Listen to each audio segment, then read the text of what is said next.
رب العالمین والصلاة والسلام علی حبیبہ محمد وآلہ وصحبہ اجمعین۔ اعوذ باللہ من الشیطان الرجیم، بسم اللہ الرحمن الرحیم۔ قال رسول اللہ صلی اللہ علیہ وسلم اطلب العلم ولو کان بالسین او کما قال رسول اللہ صلی اللہ علیہ وآلہ وسلم۔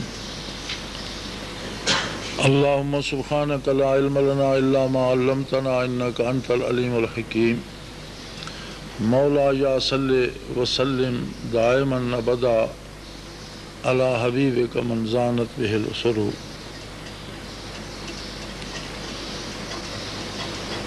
اگر ہم دین اسلام کو سارے کے سارے اسلام کو ایمانیات، عقائد، نظریات، عبادات، کردار، عمل، اخلاقیات، سارے کے سارے اسلام کو سمیٹ کر اسلام ہی کا کوئی متبادل لفظ جائیں کہ سارا اسلام ایک لفظ میں آ جائے، جیسے ہم کہتے ہیں اسلام تو اس سے تمام چیزیں اس ایک لفظ میں آ جاتی ہیں، عقائد سے لے کر اعمال و کردار تک اور دنیا سے لے کر آخرت تک، تو وہ ایک لفظ ہے علم۔ ہمارا یہ جو تصور خاص کر اس زمانے میں اور زیادہ ایسے اچھالا جا رہا ہے کہ اسلام فلاں عقیدے کے خلاف ہے، فلاں مذہب کے خلاف ہے، اسلام کفر کے خلاف ہے، اسلام فلاں کے خلاف ہے، یہ غلط تصور ہے۔ اسلام علم ہے اور علم مقابل ہے جہالت کے۔ اسلام کا مقابلہ جہالت سے ہے، کسی خاص عقیدے، کسی خاص فرد سے نہیں۔ کفر، شرک سے لے کر ظلم و جور تک، فخر و تکبر تک جتنی برائیاں ہیں یہ جہالت کے ثمرات ہیں، جہالت کے نتائج ہیں، جہالت کے پھل ہیں۔ اصل بنیاد جہالت ہے، جہالت پر پھل لگتا ہے اپنی بڑائی کا، دوسرے کے حقوق چھیننے کا، ظالم بننے کا، جبر و تشدد کا، ظلم کا، حتیٰ کہ اللہ کے انکار کا، اللہ کے ساتھ شرک کا۔ یہ سارے جو ہیں نتائج یہ صرف ایک جہالت پہ مرتب ہوتے ہیں۔ اسلام بنیادی طور پر جہالت کے خلاف، اسی لیے ساری دنیا کے انسانوں کو اذن عام ہے کہ جب اور جو چاہے وہ ایمان قبول کر لے۔ اگر کسی قوم کے خلاف ہوتا تو یہ شرط لگا دیتا کہ یہودی مسلمان نہیں ہو سکتا، یا جو عیسائی ہے وہ مسلمان نہیں ہو سکے گا، یا جو ہندو ہے وہ مسلمان نہیں ہو سکے گا، یا فلاں قوم کا آدمی یا جو دہریہ ہے، اللہ کا منکر ہے، اب اسے اسلام قبول کرنے کی اجازت نہیں ہے۔ کوئی ایسا ہے کہیں؟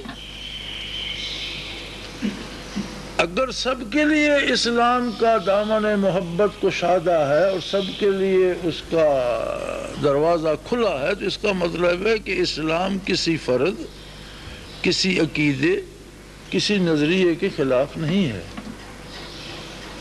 اسلام علم ہے، اسلام نور ہے، علم نور ہوتا ہے۔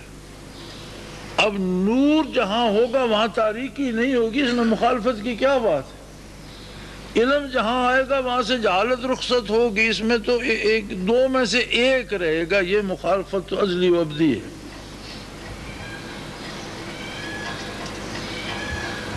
چونکہ علم نور ہے، اسلام نور ہے، روشنی ہے، ایسی روشنی جو ایک عام آدمی کی آنکھوں کو اتنی بینائی عطا کرتی ہے کہ وہ ازل سے ابد تک کے حقائق سے آشنا ہو جاتا ہے۔ ایک چرواہا جس نے کلمہ پڑھا وہ جانتا ہے کہ میرا اللہ ہے، اس نے مجھے پیدا کیا، عالم امر کی باتیں کرتا ہے، روح اور وجود کی بات کرتا ہے، پھر موت اور برزخ کی بات کرتا ہے، قیامت کی بات کرتا ہے، جنت اور دوزخ کی بات کرتا ہے۔ ایک چرواہا جسے نام لکھنا نہیں آتا، اسے اتنے علوم کس نے دے دیے؟ اسلام نے۔ ورنہ تو اسے کہیں تو اپنا نام نہیں لکھ سکتا، لیکن اگر مسلمان ہے تو وہ جانتا ہے کہ اللہ ہے میرا، وہ واحد ہے، لا شریک ہے، کوئی اس جیسا نہیں ہے۔ وہ جانتا ہے کہ اب میرا نبی ہے صلی اللہ علیہ وسلم، وہ جانتا ہے کہ میرے پاس اللہ کی کتاب ہے، وہ جانتا ہے کہ ایک عالم امر ہے جہاں ارواح تھے، پھر میں دنیا میں آیا، مجھے برزخ میں جانا ہے، پھر میدان حشر ہوگا، اعمال تولے جائیں گے، پھر جنت ہوگی، یہ ساری چیزیں کیسے جان گیا؟ جو نہیں جانتا وہ کتنے دنیاوی علوم پڑھا ہوا ہو وہ جاہل ہے، اور جو جانتا ہے اسے نام بھی لکھنا نہ آتا ہو اس کے پاس علم ہے۔ اسلام تو کسی انتہا پسندی کی اجازت ہی نہیں دیتا، اسلام تو اذن عام دیتا ہے کہ چاہو تو اللہ کو مانو، چاہو تو نہ مانو، چاہو تو اللہ کے رسول صلی اللہ علیہ وسلم کو مانو، چاہو تو نہ مانو، چاہو تو اللہ کی کتاب کو مانو، چاہو تو نہ مانو۔ جھگڑا کہاں کھڑا ہوتا ہے؟ جہاں وہ ریک دیتا ہے کہ ماننا نہ ماننا تمہارے بس میں، لیکن دوسروں کے حق پر ڈاکہ نہیں ڈالو گے، اپنی حد میں رہو۔ ایک انسانی حدود بھی ہیں، کچھ انسانی حقوق بھی ہیں جنہیں صرف اسلام نہیں، جنہیں ساری دنیا مانتی ہے۔ کافر بھی اس بات کو ماننے پہ مجبور ہے کہ دوسرے کی جان مال اور آبرو کا تحفظ ہونا چاہیے۔ کفر بھی، کوئی کافرانہ عقیدہ بھی کسی کو یہ نہیں اجازت دیتا کہ اس کا مال لوٹ لو، اس کی عزت لوٹ لو۔ تو اسلام اگر روکتا ہے، تلوار نعام سے نکالتا ہے، تو اس وقت جب کوئی ظالم ظلم سے باز نہیں آتا، اس لیے تلوار نہیں نکالتا کہ تم کلمہ پڑھو ورنہ سر کاٹ دوں گا، نہیں۔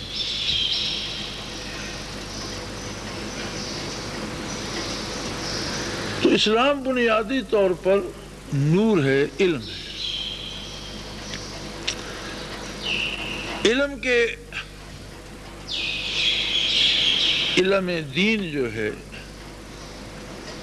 چونکہ العلم، پورا علم جو ہے، نبی علیہ السلام نے فرمایا العلم علم الادیان و علم الابدان، او کما قال رسول اللہ صلی اللہ علیہ وسلم، کہ the knowledge، العلم، کامل علم، مکمل علم کیا ہے؟ دین کا علم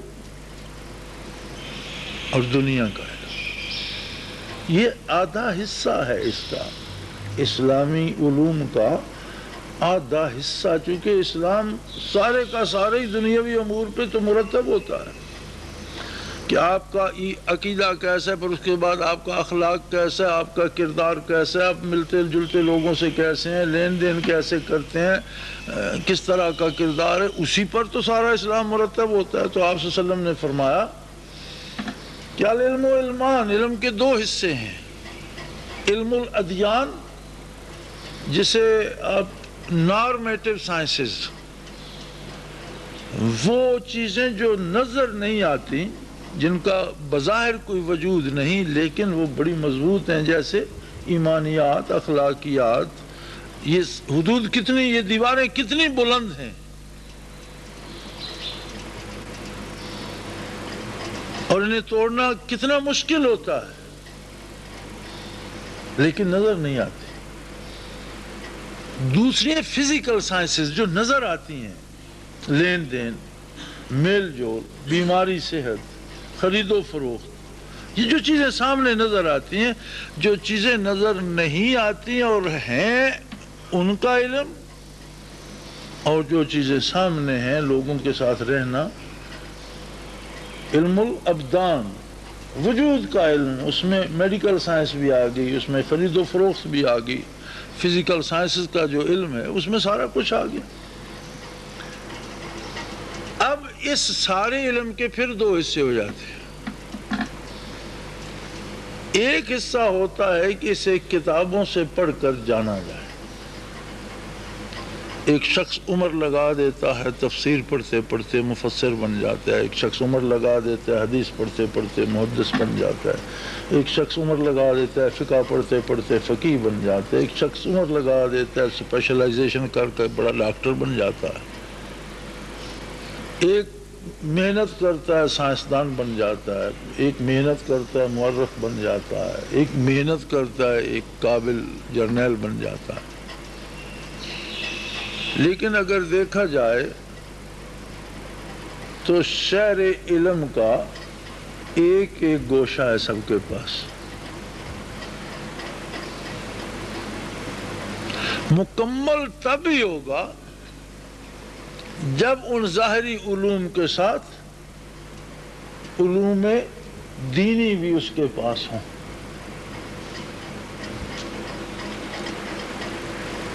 نبی کریم صلی اللہ علیہ وسلم کا ارشاد کہ انا مدینۃ العلم، میں تو علم کا شہر ہوں. اس میں تو سب آ گئے. اب آپ حیات طیبہ پہ نظر فرمائیں تو بچپن سے لے کر بعثت تک اور بعثت سے لے کر وصال تک زندگی کا کوئی ایسا شعبہ نہیں جہاں نقش کف پائے رسول اللہ صلی اللہ علیہ وسلم ثبت نہ ہو. مزدوری، رشتہ داریاں، کاروبار، سیاست، حکومت، جہاد، عدل، فیصلے، زندگی کا کوئی شعبہ ایسا نہیں جہاں نقش کف پائے رسول ثبت نہ ہو، جہاں آپ صلی اللہ علیہ وسلم کا عمل مبارک موجود نہ ہو. اسی لیے آپ صلی اللہ علیہ وسلم نے فرمایا انا مدینۃ العلم، میں تو علم کا شہر ہوں، زندگی کے سارے علوم کا مجموعہ. لیکن اگر کوئی فقیہ بن گیا، اگر کوئی مفسر بن گیا، اگر کوئی محدث بن گیا تو انسان ساری زندگی لگا کر کوئی ایک نعمت حاصل کر سکتا ہے، پھر دوسرا ایسا بندہ کوئی نہیں جو شہر علم بن سکے. یہ خصوصیت رسول اللہ صلی اللہ علیہ وسلم کی ہے. اب آپ پوری زندگی میں دیکھ لیجئے جتنے معروف لوگ ہیں، اگر کوئی مشہور شاعر ہے تو وہ شاعر ہی مشہور ہے، باقی کسی کام کا نہیں. اگر کوئی مشہور سائنسدان ہے تو سائنسدان ہی مشہور ہے، اسے کہو مرغی ذبح کر دے اس سے نہیں ہوتی، دوسرے کسی کام کا نہیں. اگر کوئی مشہور جرنیل ہے تو جرنیل ہی مشہور ہے، اسے کہو یہ 2 بیگھے ہل چلا دو تو اس سے شاید 2 قدم بھی نہ چلا جائے. جو کام ایک عام آدمی جاہل کر سکتا ہے وہ نہیں کر سکتا. یہ خصوصیت رسول اللہ صلی اللہ علیہ وسلم کی ذات اقدس میں ہے، جیس کا ثانی یا جیسا کوئی دوسرا اللہ نے پیدا ہی نہیں فرمایا. باقی سب نے خوشہ چینی کرنی ہے خرمن رسول سے، پھول چننے ہیں گلستان نبوت سے. کسی نے ایک پتی لی، کسی نے ایک پھول لیا، کسی کو چند مل گئے، اپنے اپنے نصیب کی بات. لیکن اس میں پھر 2 شعبے ہو جاتے ہیں.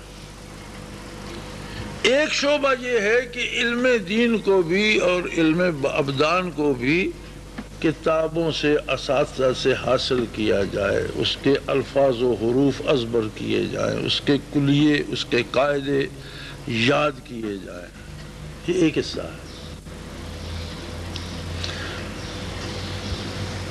دوسرا حصہ یہ ہے کہ جو ہم جانتے ہیں اس کا ہماری ذات پر، ہمارے کردار پر کیا اثر ہے. جو کچھ ہم نے سیکھا اگر اس کا اثر ہمارے کردار پر ہے تو پھر وہ علم ہے.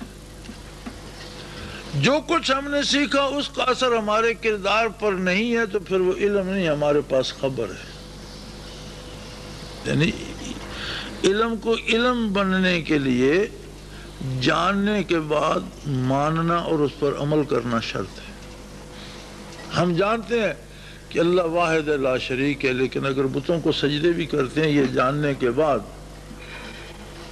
تو بندے پہ کفر کا فتویٰ نہیں لگ جائے گا. تو وہ تو جانتے ہیں اللہ ایک ہے، پھر آپ اسے کافر کیوں کہتے ہیں؟ وہ کہتے ہیں کافر اس لیے کہ شرک کر رہا ہے اللہ کے ساتھ.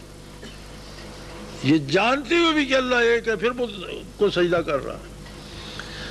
اسی طرح جب یہ جانتے ہوئے کہ یہ جرم ہے ہم کرتے ہیں اور باز نہیں آتے تو اس کا مطلب ہے کہ ہمارے پاس علم نہیں، خبر ہے. یہ جتنے اخبار ہیں ان کو کوئی عالم کہتا ہے؟ دین سے لے کر دنیا تک اور حالات حاضرہ سے لے کر ماضی تک روئے زمین کی خبریں ایک اخبار میں جمع ہو جاتی. ہمارے یہاں تو پھر اخبار چھوٹے ہوتے ہیں. باہر کی دنیا میں آپ دیکھیں تو اتنے بڑے اخبار روزانہ ایک اخبار دنیا میں پورا اخبار پڑھنا ممکن نہیں ہوتا. ہر بندہ جس کام کو سمجھنا چاہتا ہے اس کا حصہ اس میں سے نکال کر الگ الگ جتنے جیسے ہمارے یہ ویکلی میگزین آتے ہیں اس سے بڑے 6 7 میگزین ایک اخبار ہوتا ہے. بزنس کا ہے تو پورا میگزین ہے, کھیلوں کا ہے تو پورا میگزین ہے, اس طرح سے وہ ہوتے ہیں. تو پھر اپنا جس شعبے سے کوئی متعلق ہو وہ نکال کے پڑھتے ہیں لوگ. سارا اخبار نہیں پڑھا جاتا. تو یہ سارے اخبار کیا عالم ہے؟ عالم ان کے پاس علم نہیں ہے, خبر ہے ان میں, اس لیے انہیں اخبار کہتے ہیں, ورنہ انہیں بھی علامہ کہتے ہیں. اس لیے کہ وہ اس میں خبر موجود ہے لیکن اس پر توفیق عمل اس کے پاس نہیں ہے, اسے اخبار کہتے ہیں. اگر ایک بندے کے پاس بہت سا علم جمع ہو جائے لیکن توفیق عمل نہ ہو تو وہ بھی خبر ہے نا اس کے پاس, عالم نہیں ہے, اخبار ہے وہ. علم کی خصوصیت یہ ہے, علم تب علم ہے کہ جب اس پر توفیق عمل بھی نصیب ہو. جو ہم جانتے ہیں اس پر عمل کریں, جو ہم نے سیکھا ہے وہ ہماری سوچ کو, ہمارے کردار کو تبدیل کرے, اس میں مثبت تبدیلی ہے, پھر تو وہ علم. اگر مثبت تبدیلی نہ آئے تو ہمارے پاس خبر ہے, علم نہیں. ایک مثبت تبدیلی کیسے آئے؟ یہ بڑی عجیب بات ہے کہ جتنا ہم کتابوں سے پڑھتے ہیں اس کی خصوصیت یہ ہے کہ اس سے انانیت پیدا ہوتی ہے, اپنی بڑائی پیدا ہوتی ہے کہ میں نے اتنا سیکھا, میں نے اتنا پڑھا, میں اتنا بڑا عالم ہوں, میں اتنا بڑا سائنسدان ہوں, میں اتنا بڑا شاعر ہوں, میں اتنا بڑا مورخ ہوں. آپ کسی کا روزانہ انٹرویو چھپتے ہیں. اب ہمارے ہاں سب سے پڑھا لکھا طبقہ تو یہ جو نقاد حضرات ہیں اور شعراء اور ادیب اور دانشور جنہیں ہم کہتے ہیں یہی ہے. ان میں سے کسی ایک کا انٹرویو پڑھ لیں, وہ کہے گا جی اس دنیا میں تو ایک میں ہی جاننے والا ہوں, جو پہلے تھے وہ بھی جاہل تھے, جو اب ہیں یہ بھی جاہل ہیں, جو بعد میں آئیں گے وہ بھی جاہل ہوں گے. یعنی چند شعر کہنے سے یا چند مضامین لکھنے سے یا چند اخباروں میں کالم لکھنے سے اس میں اتنی تکبر, اتنی انانیت ہے, وہ سمجھتا ہے کہ دنیا میں آئی. اور یہ علوم ظاہری کا خاصہ ہے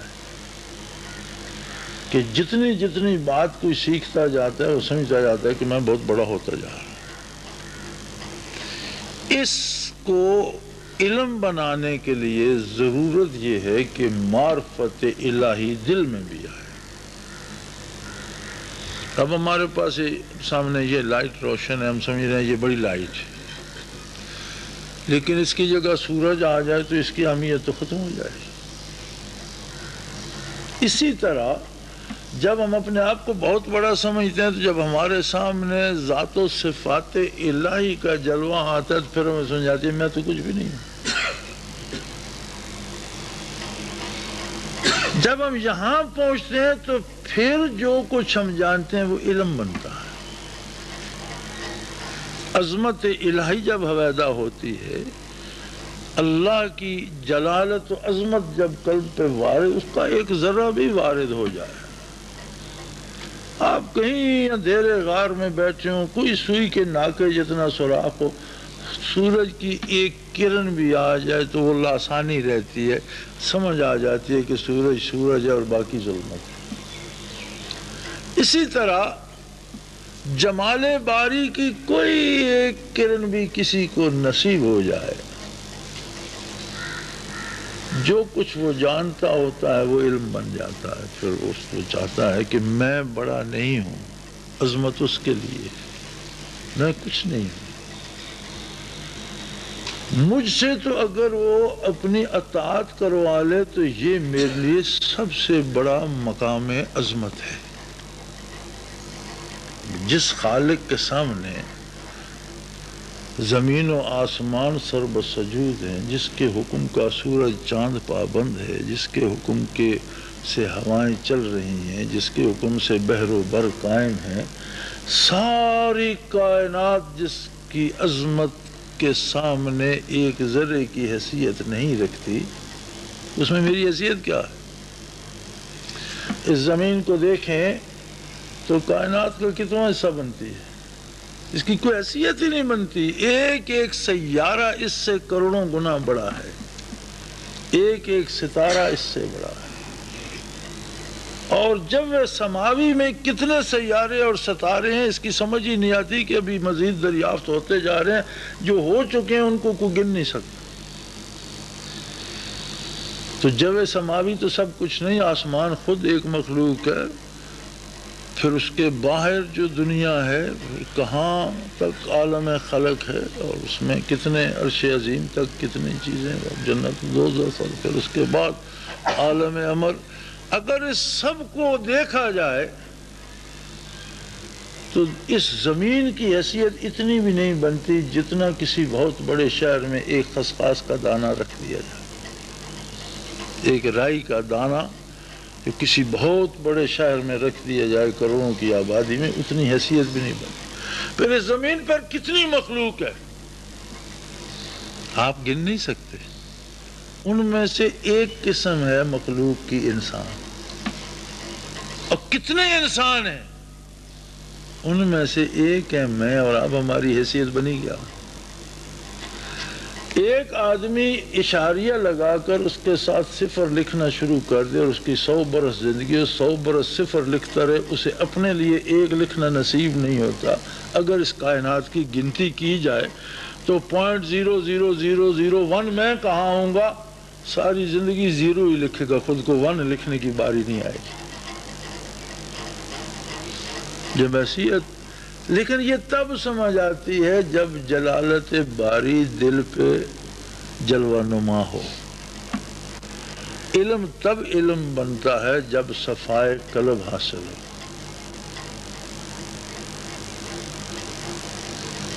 اور علم کو علم بنانے والے یہی اللہ کے بندے ہیں جنہوں نے برکات نبوی کو حاصل کیا اور آگے مخلوق تک پہنچایا۔ اب ایک اور آخری بات جو میں عرض کرنا چاہتا ہوں وہ یہ ہے کہ سب سے بڑا بدنصیب وہ ہوتا ہے جو صحیح غذا کھائے اور وہ اس کی موت کا سبب بن جائے۔ ہم صبح شام کھانا کھاتے ہیں، اگر کھانا ہی کسی کے لیے موت کا سبب بن جائے تو پھر اس سے بڑی بدقسمتی کیا ہوگی۔ ہم سارا دن پانی پیتے ہیں، اگر وہ پانی ہی کسی کے لیے جان لینے کا سبب بن جائے تو اس سے بڑی بدنصیبی کیا ہوگی۔ ہم سارا دن ہوا میں سانس لیتے ہیں، اب یہ سانس لینا ہی کسی کے لیے موت کا سبب بن جائے تو دنیا میں سب سے بڑا بدقسمت شخص وہ ہوگا۔ جب سانس زندگی کا سبب ہے اس کے لیے موت کا سبب بن گیا، کھانا زندگی کا سبب ہے اس کے لیے موت کا سبب بن گیا۔ جو شخص صفائے قلب پہ لگے اللہ اسے کسی شیخ کی میت بھی نصیب کر دے، اسے برکات بھی نصیب ہو جائے اور اس کے بعد وہ راندہ درگاہ ہو جائے تو اس سے بڑا بدنصیب روح زمین پر کوئی نہیں۔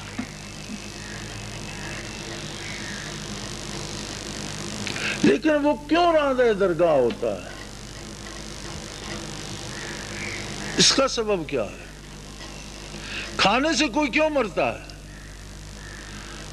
جب بے تحاشا کھاتا ہے نا تو کھانا اس کو کھا جاتا ہے، لمٹس ہوتی ہیں نا۔ پینے سے کیوں مرتا ہے؟ اتنا پانی پی جاتا ہے جس سے وہ خود مر جاتا ہے۔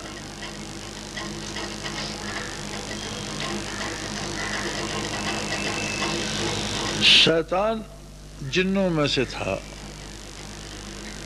اور نیک تھا، اللہ کی عبادت، باقی جن فساد کرتے تھے یہ عبادت کرتا تھا، باقی جن نافرمانیاں کرتے تھے یہ سجدے دیتا تھا، اور انسانوں سے پہلے زمین پر جن آباد تھے، جب بھی یہ بگڑتے اللہ کریم فرشتوں کو بھیجتے آسمانوں سے، وہ انہیں کسی کو جسے حکم ہوتا اسے قتل کرتے، جس کو حکم ہوتا اسے سزا دیتے، پھر کوٹ کاٹ کر انہیں سیدھا کر جاتے، کچھ عرصہ چلتا رہتا پھر بگڑ جاتے۔ اس طرح یہ نظام چل رہا تھا، جس میں شیطان بھی جنوں کے گھر پیدا ہوا، اور اس سارے فسادی قبیلوں میں یہ عابد و زاہد ثابت ہوا۔ جوں جوں عبادت کرتا گیا اللہ کریم اسے ترقی دیتے گئے، پھر زمینوں سے اٹھ کر آسمانوں پر رہنا اسے نصیب ہوا، پھر فرشتوں کا سردار مقرر ہوا۔ زراہ تفاخر بفوج ملک، گہے بر زمیں بود گہ بر فلک۔ پھر وہ اس درجے کو پہنچا کہ جو فرشتے جنوں کی اصلاح کے لیے آتے تھے، اللہ ان کا سردار اسے بنا کر ساتھ بھیجتے اور فرشتوں کا بھی حاکم بن بیٹھا۔ پھر ایک وقت آیا کہ وہ مردود ٹھہرا۔ ایسا عابد و زاہد جسے زمین سے اٹھا کر آسمانوں پہ گھر دیا، جنوں سے نکال کر فرشتوں کا افسر مقرر کیا، اس پہ ایک وقت آیا کہ وہ راندہ درگاہ ہو گیا۔ اور جو بات قرآن نے کہی، جو بات اللہ نے فرمائی، سب سے مزیدار بات ہوا ہے، فرمایا کانا من الکافرین، یہ تھا ہی کافروں میں سے، میں جانتا تھا یہ کافر ہے، یہ آج کافر نہیں ہوا۔ ہمارے حضرات اس کا ترجمہ لکھ دیتے ہیں ہو گیا کافروں میں سے، باقی جہاں کانا آتا ہے وہاں آپ ترجمہ ماضی کرتے ہیں، یہاں استمراری کیوں کرتے ہیں؟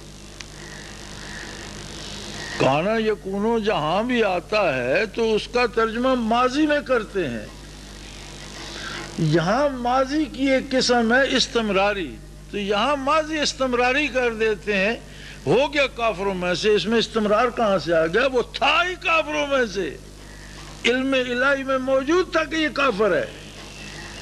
اسے ترقی کیوں دی؟ اس لیے کہ اس نے اپنا کفر ظاہر نہیں کیا تھا، اور وہ اپنے علم پر کسی کو سزا نہیں دیتا۔ وہ سب کے جانتا ہے، میرا کردار جانتا ہے، آپ کا جانتا ہے، جو گزر چکے ان کا جانتا ہے، جنہوں نے پیدا ہونا ہے ان کا کردار بھی جانتا ہے، لیکن سزا اپنے علم پر نہیں دے گا۔ جب وہ دنیا میں آ کر اعمال کریں گے سزا ان پہ دے گا۔ شیطان نے بھی جب تک بات اندر چھپائے رکھی، وہ ایسا کریم ہے، جانتا تھا، اس کی پردہ دری نہیں کی، وہ عبادت کرتا رہا، وہ ترقیاں دیتا رہا۔ آخر موقع آ گیا کہ جب شیطان پھٹ پڑا، خود برداشت نہ کر سکا، اس کے اندر سے نکلا، کیا نکلا؟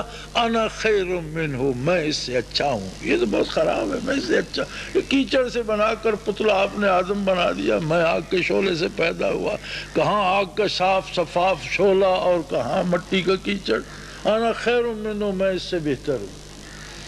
اللہ کریم نے فرمایا کان من یہ تھا ہی کافروں میں سے، یہ میری عبادت نہیں کر رہا تھا، یہ اپنے آپ کو بڑا بنانے کے لیے سجدے پہ سجدے کیے جا رہا تھا۔ میں بھی اسے جب تک اس نے اندر کی بات سامنے نہیں کی، میں بھی اسے ترقی دیتا رہا۔ مجھے پتا تھا کہ ایک وقت آئے گا جب یہ پھٹ پڑے گا۔ مخلوق ہے، مخلوق کی حد ہوتی ہے، کہاں تک راز کو راز رکھے گا، ایک دن یہ پھٹ پڑے گا، اس دن اپنی سزا پا جائے گا اور ہمیشہ کے لیے مردود ہوگا۔ سلاسل تصوف سے جو لوگ، یا یہ جو باعث حیات ہے، اس آب حیات کو پی کے جو لوگ مرتے ہیں، وہ اس دن نہیں مرتے، وہ جب سلاسل میں داخل ہوتے ہیں تب سے مردود ہوتے ہیں، لیکن اللہ کریم بے نیاز ہے، وہ چھپائے رکھتا ہے۔ جب تک وہ آپ خود عملاً اپنا کردار ظاہر نہیں کرتے، وہ پردہ پوشی کیے رکھتا ہے۔ جب وہ بات سامنے آتی ہے، جب وہ بھی نعرہ لگاتے ہیں شیطان کی طرح، نہ خیر منہ، کہتے ہیں اب جاؤ چھٹی کا۔ تو روح زمین پر سب سے بڑا بدنصیب وہ ہے جو آب حیات پی کر مر جائے، کیفیات قلبی حاصل کرتے ہوئے جو بندہ ضائع ہو جائے، سب سے بڑا بدنصیب ہے۔ یہ میں ضائع ہونے والوں یا جو ہو گئے ان کے لیے نہیں کہہ رہا، اپنے لیے اور آپ کے لیے کہہ رہا ہوں کہ جو ہو گئے وہ تو اب جو مر گیا اسے بندہ پرہیز بتانے کو جاتا ہے، جو مر گیا وہ تو مر گیا، یہ تو زندوں کے لیے ہوتی ہے کہ یہ چیز کھاؤ یہ نہ کھاؤ، اس سے پرہیز کرو، اس کی احتیاط کرو. یہ مرنے والے تو مر چکے. لہذا جتنا انعام بھی اللہ دے دے بندہ بندہ ہی رہتا ہے. بندے کو یہ نہیں سوچنا چاہیے کہ اب میں بہت بڑا ہوں. سمندر سے اگر کوئی چڑیا ایک چونچ بھر لے تو اسے یہ نہیں سمجھنا چاہیے کہ میرے جتنا پانی کسی کے پاس، میں بہت بڑی ہوں. کیا بڑی ہو گئی ہے تو؟ کہاں سمندر، کہاں تیری ایک چونچ، کوئی نسبت نہیں ہے. بندہ کتنا بھی حاصل کر لے،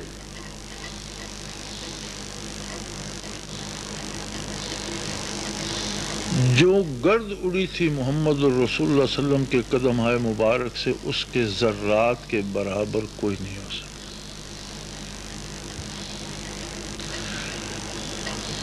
جن گھوڑوں پہ صحابہ کرام نے سوار ہو کر جہاد کیا، اللہ نے ان کے سموں کی قسمیں کھائی ہیں.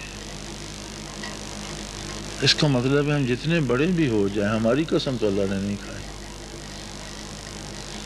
اس کا مطلب ہے کہ ہم تو ان کی سواری کے گھوڑوں کے سموں کے برابر بھی نہیں ہیں.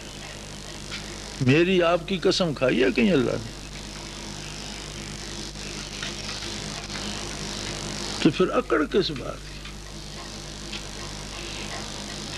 محنت بھی کریں، خلوص پیدا کریں، اور ایک بات سے پرہیز رکھیں. اپنی بڑائی زہر قاتل ہوتی ہے.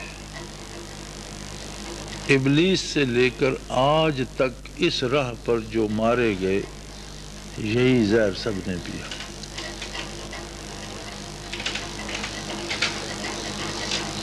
اور جو مر گئے ان کا معاملہ تو رب کے ساتھ ہے. ہمیں اپنے نور علم سے نوازے اور توفیق عمل عطا فرمائے، ہمارے گناہوں سے درگزر فرمائے اور ہمیں گناہوں سے بچنے کی توفیق عطا فرمائے. وآخر دعوانا الحمدللہ رب العالمین.